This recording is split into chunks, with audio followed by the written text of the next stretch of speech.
The Minnesota Vikings season has come to an end, not where we wanted to be. Of course, the Vikings missed the playoffs and once again are not picking in the top 10. Story of my life right there. I mean, just a mediocre team my entire life for the Minnesota Vikings. It's just not picking in the top 10 and missing the playoffs every year. I hate to see it, but it's good to know that finally we're looking to a future. Finally, the Ziggy family, the Will family is looking to the future for this team. We got rid of our GM. We got rid of our head coach. And now, likely, we're going to look to getting rid of some other players that we'll talk about on this podcast. I hope you guys do tune in to this radio show, to this YouTube show, where we'll continue to talk about this going forward because there is a lot to talk about for this Vikings team. But on today's episode, we'll be handing out season rewards for the Minnesota Vikings in all of the top categories. Now, this is pretty similar to the NFL award ceremony that they do every year. So we kind of do our award ceremony, but for Vikings players and Vikings coaches, handing out our awards for who deserves it in every single category for the Minnesota Vikings.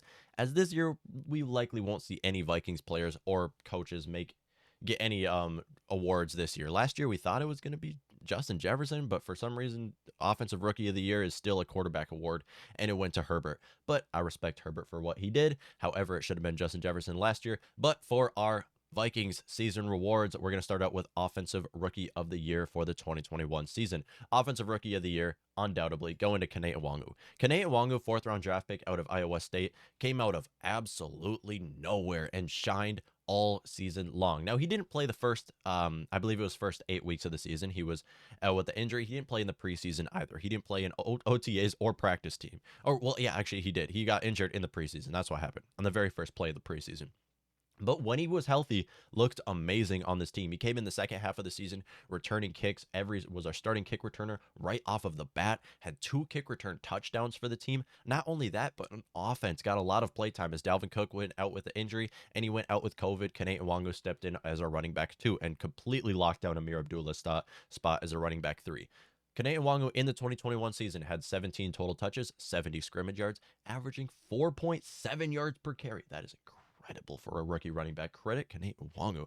4.7 yards per carry, had 18 kick returns in the 2021 season, where he averaged 32.2 yards per return and had 2 kick return touchdowns. So the best kick returner for the Vikings since Cordell Patterson, hands down, undoubtedly. And I'm so happy to say that because our Vikings kick return game our special teams return game has been terrible since Cordell Patterson. And it's so good to see that now we can finally have a good special teams.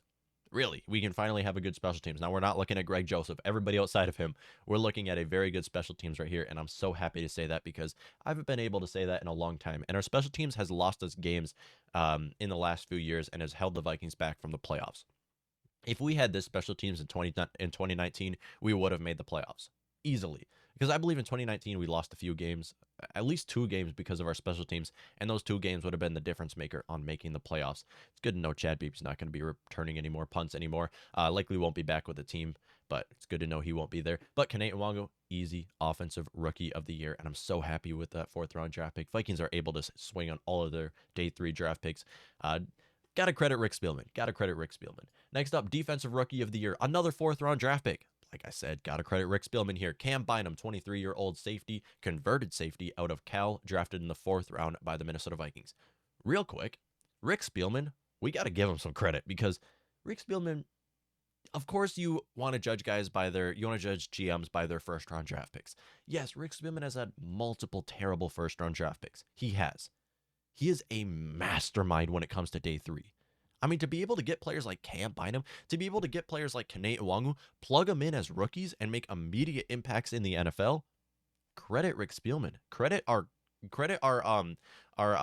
coaching staff as a whole who is able to draft these players and bring them in and scout these players out because this is an excellent converted safety. He was a cornerback at Cal and came into our defense, stepping in for Harrison Smith. The 2 games he was out, he started 3 games this season.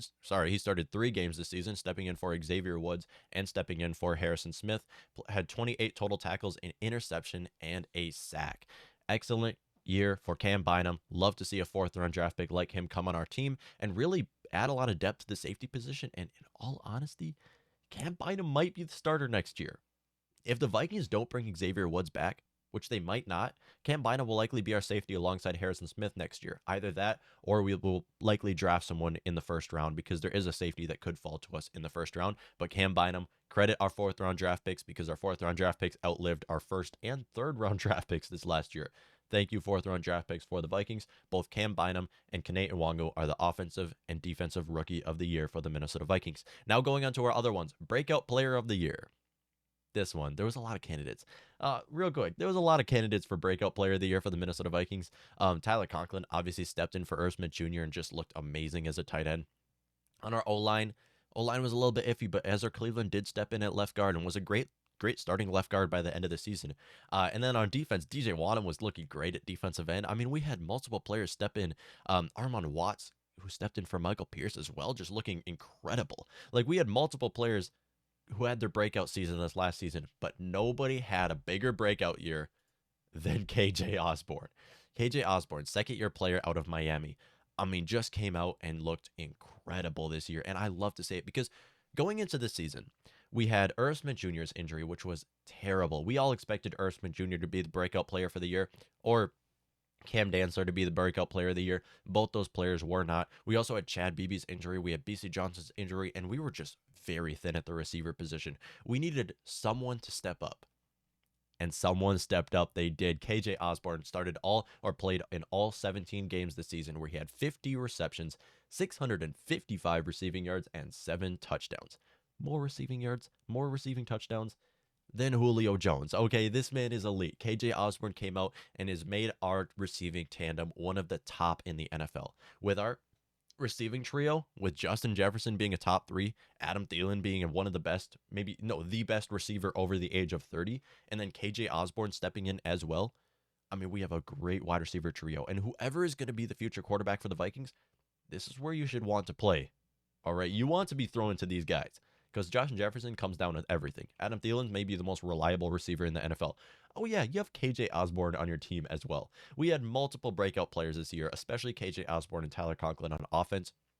Vikings should bring Conk back. KJ Osborne is here for a couple more years, and we love to see this player step up and be the breakout player of the year. KJ Osborne, it just feels so good, especially how awful of a 2020 rookie season he had. He had 0 receptions on offense. He had a kick return or a punt return where he fumbled it away. I mean, just not a great rookie season, and it's so good to see KJ Osborne have as big of a season as he did in his second year, and I love to see this player in purple and gold. It's also scoring us our game-winning touchdown against the Carolina Panthers in overtime, the most memorable moment of his career thus far.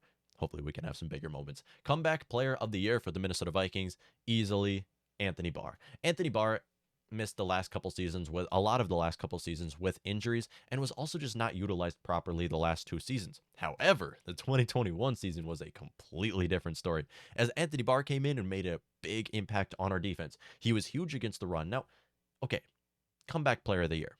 Anthony Barr made I think it was 4 Pro Bowls in his first 4 seasons or something like that. He was also an All-Pro. When I say comeback player of the year, I'm not saying he was the Anthony Barr that we used to see. I'm not saying he's still one of the best outside linebackers in football. I'm not saying that at all. I'm saying that it's so good to see Anthony Barr come back. Him come back on this team and look as good as he did. He made an impact. He might not have been living up to his contract. And Anthony Barr, it sucks to say, but we just saw his last game as well. He's not going to be returning with the team.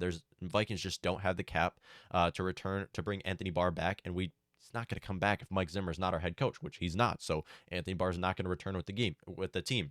However, he played 11 games. He started 11 games this season where he had 72 total tackles, 3 interceptions, 5 pass deflections, 2 fumble returns, and 2.5 sacks. So you look at his stats. I mean, come on. Anthony Barr had a great year. He was the comeback player of the year for the Minnesota Vikings. Now, it sucks to see because it should have been Danielle Hunter.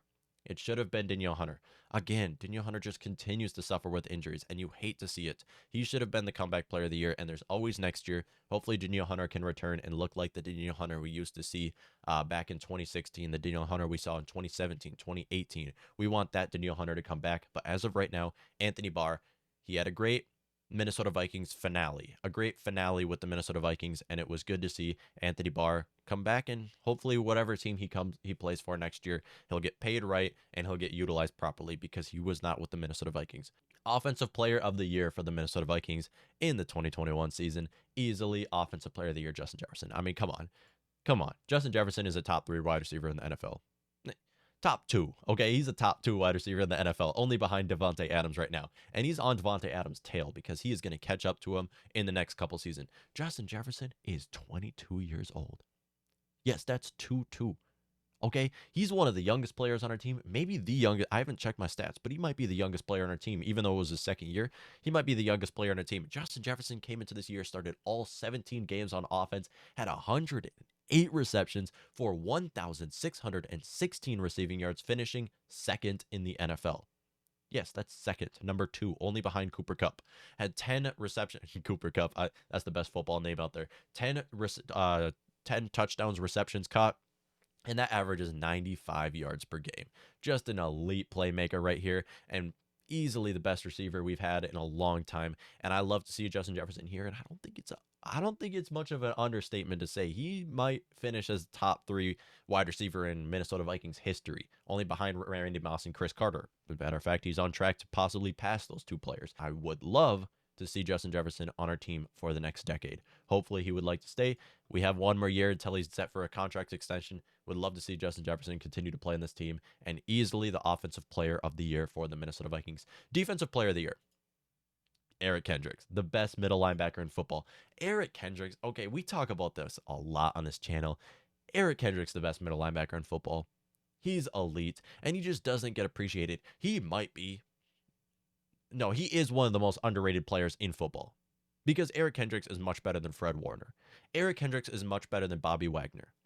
And as a matter of fact, he's probably better than some other names out there too. I'm not going to keep going on, but Eric Kendricks is the best middle linebacker in football, and maybe the best inside linebacker in football right now, who has just played an amazing season. Started 15 games with our team, had 143 total tackles, leading the Minnesota Vikings in total tackles and up there in the NFL. Had 2 interceptions this season, 4 pass deflections, a fumble recovery, and 5 sacks. That's a career high for Eric Kendricks, and a big career high for Eric Kendricks. Just had himself a great year. And Eric Kendricks, he deserves that C on his chest. He deserves that C on his chest. And him and Harrison Smith going into next year will probably be the only 2 veterans on our defense. Now, Vikings will likely bring back Patrick Peterson and Xavier Woods. Those are 2 options that the Vikings have. But Eric Kendricks, longtime tenured Viking. Same goes for Harrison Smith. These players are going to be the glue that'll hold our Vikings defense together next year. Because in all honesty, I don't have high expectations for our Vikings defense next year. I really don't. We have a lot of players leaving. Our outside linebackers are going to be awful, but Eric Kendricks will be there to help us out and hopefully be able to make some plays next year as well. Defensive player of the year, undoubtedly, Eric Kendricks. Easily. I mean, Harrison Smith had a great year, but Eric Kendricks definitely deserved that. Coach of the year. Okay. Our Vikings coaches were terrible. But coach of the year for the Minnesota Vikings, we're going to give this one to Ryan Fiken. Ryan Fiken is our first year special teams coordinator and made our special teams look great. Now, I just mentioned how great of our special teams look, and the best we've looked since Cordell Patterson was our kick returner. And then our punt return game was decent as well with Marcus Sherrills back then.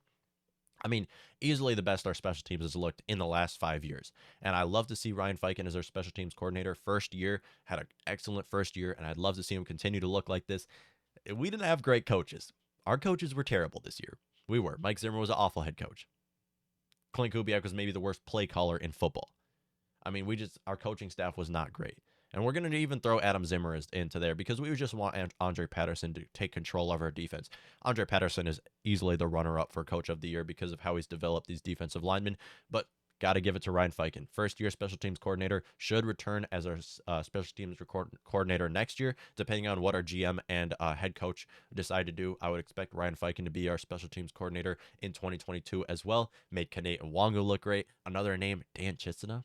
Dan Chisena is secretly a great special teamer on our special teams return game because he's a great blocker, a great tackler, and he's super fast. I believe that guy runs a 4.2, so incredible. He might not get very many plays on offense, and I'd like to see him get some more snaps on offense, but still plays on special teams and looks great. Now, for the final reward on the Minnesota Vikings team goes to MVP Justin Jefferson. I mean, there's no question about this. Like, you could argue Dalvin Cook. You can. Dalvin Cook still had a decent year. Now, he did miss 4 games, and he did still finish top 5 in rushing yards. But again, Justin Jefferson might not have been the focal point of our offense. Dalvin Cook was the focal point of our offense this year. It should have been JJ, but it was Dalvin Cook.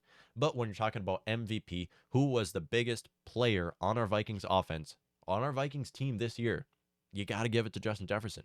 He finished second all-time in the Minnesota Vikings franchise record for receiving yards. Should have been first. Should have broke Randy Moss's record, but he still finished second all-time, starting all 17 games, had 1,616 receiving yards with our team. That's the second most in the NFL and the second most in Vikings franchise history. I mean, we have an elite receiver right here. The Minnesota Vikings Offensive Player of the Year and the Minnesota Vikings MVP goes to Justin Jefferson, as he is the future for our team.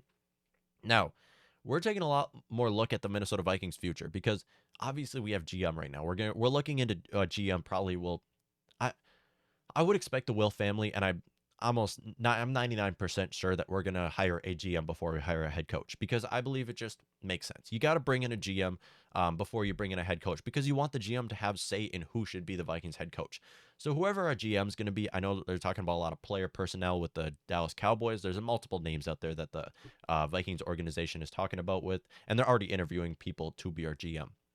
Whoever it is will likely have that before we have our head coach, and we're going to really look at how they're going to build this team, because our future relies in the front office. It does, because this is where it starts. And we just went over our season rewards. One thing you'll notice from these season rewards that we just talked about, we have some elite players on our team with our young guys. Justin Jefferson is 22 years old, and he's out here making his big time plays like he is. And he was the 22nd overall draft pick. Okay, let's just not forget the fact that we didn't have to get a top 10 draft pick in order to draft a player like JJ. We did have to get a little bit of lucky with the Eagles taking Jalen Reagor. We had to get a little bit of luck there, but again, still, Minnesota Vikings, we have an elite offense. We do. And KJ Osborne, breakout year. Justin Jefferson, Offensive Player of the Year and MVP. We have two elite wide receivers right here. Oh, yeah, we have Adam Thielen on our team as well. Like, whoever is going to be the next quarterback for the Minnesota Vikings, assuming we do look to a new quarterback and don't extend Kirk Cousins, it's not going to happen. Vikings aren't going to extend Kirk Cousins, but assuming that we look to a new quarterback, I really, really, really am so excited. And we're going to talk about all this going forward with the Minnesota Vikings, because there is so much to talk about, so much to cover for this team. And I am so excited for what the Minnesota Vikings front office and organization will do in the future.